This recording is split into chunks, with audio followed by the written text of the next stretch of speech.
안녕하세요. 금나치마입니다. 오늘도 문의 주신 채무자 한 분의 사례를 들면서 얘기를 해볼게요. 자, 현재 개인 사업자이십니다. 개인 사업자, 인테리어 업을 하고 계시고, 사업자 운영하신 지는 약 8년 정도 운영하셨고, 자, 현재 이용 중인 대출력 보면, 은행의 아파트 담보대출로 약 1억 8,500이 있고, 그리고 정부지원자금 있죠? 사업자들이 받을 수 있는 정부지원자금, 이게 한 4천 정도. 그리고 은행의 신용대출로 1,540, 나머지는 카드론, 저축은행 현금 서비스.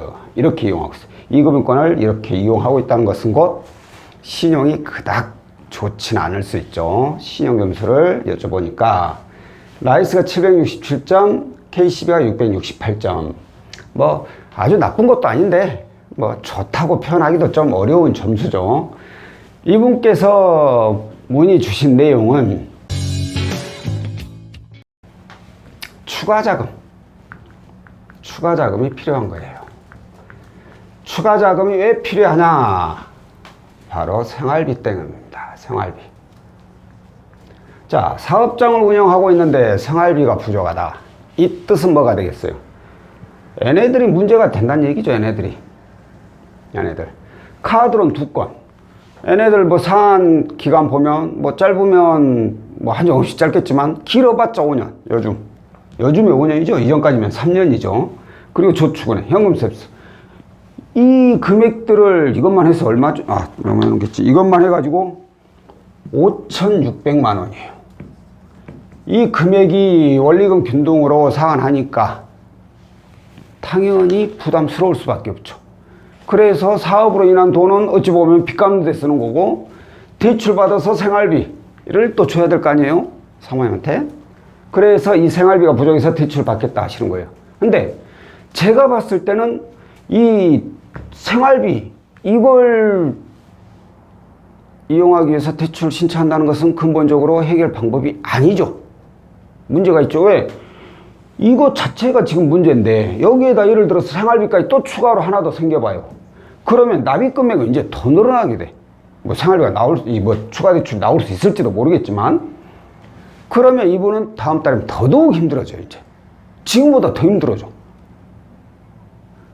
이분은 해결할 수 있는 내용이 아니에요. 추가 자금 이거 구한다고 해서. 그래서 제가 한번 이 아파트 담보대출이 있길래 이 아파트 내용에 대해서 한번 좀 여쭤봤어요. 그랬더니만 현재 이 아파트가 KB 일반가로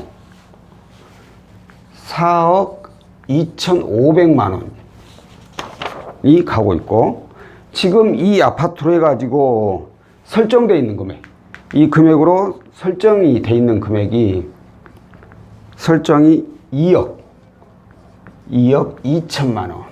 그러니까 처음에 대출 받을 때는 2억을 받았다는 거예요. 2억을 받았고, 이 아파트의 설정 110%, 좀 낮게 설정이 됐죠. 110% 설정이 돼가지고 2억 2천만 원이 설정되어 있는 거예요.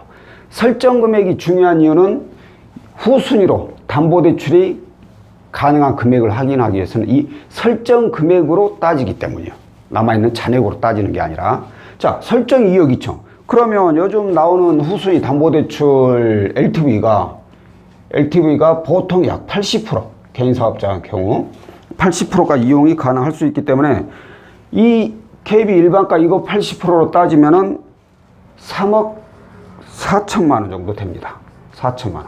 자, 그러면 이분이 이용할 수 있는 금액, 이용 금액이 약 1억 2천만 원 정도 돼요. 당연히 이 금액은 사업자금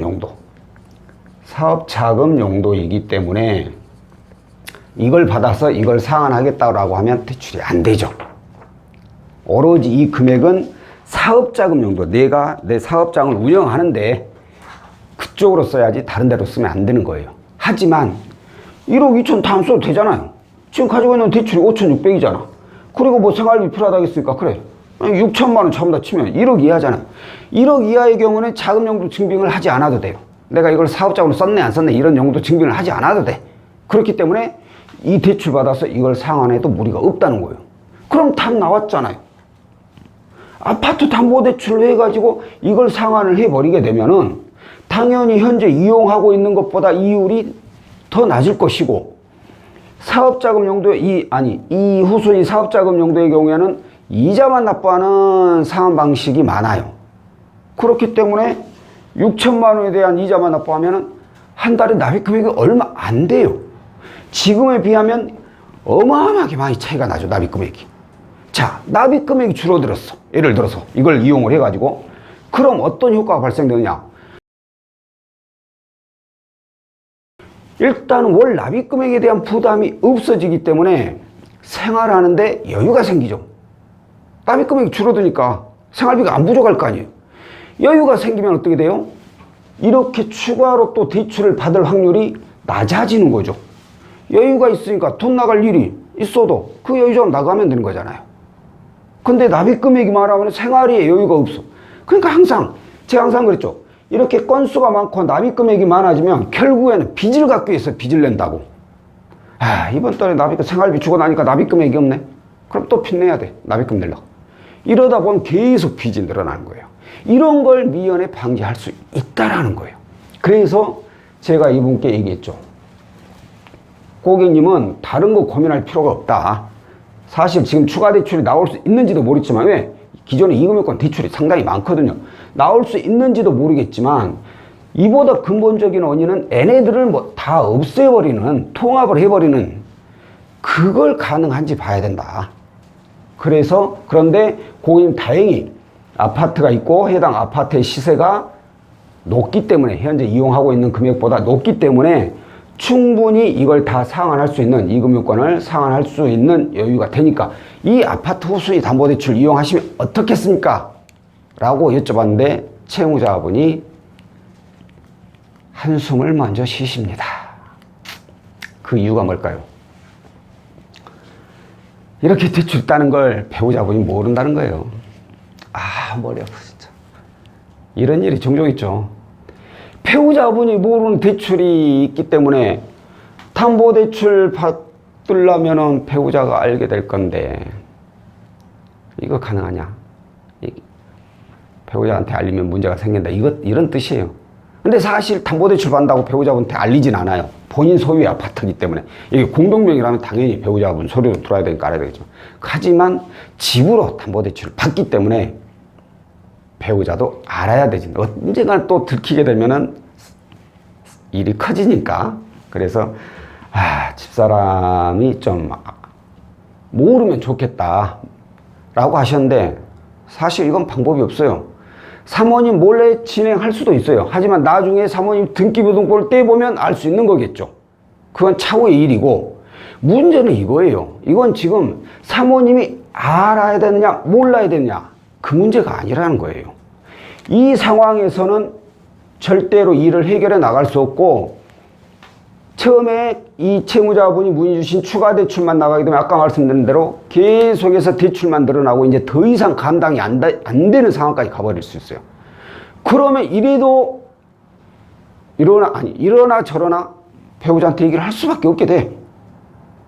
말 안 해도 알게 되고. 그러면 지금이 차라리 빚이 적은 상황이다라고 생각하는 게 빠른 거예요.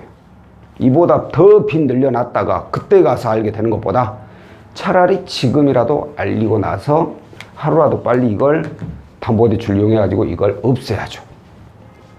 일단 이런 부분에 대해서 채무자분한테 충분히 설명을 드렸고, 이분은 일단 고민을 한번 해보겠다 하고 상담은 마무리를 했어요. 자, 오늘 내용. 본인 소유의 아파트가 있다면, 특히나 개인 사업자의 경우에는 후순위, 사업자금 용도로 후순위 담보대출이 가능하실 수가 있어요.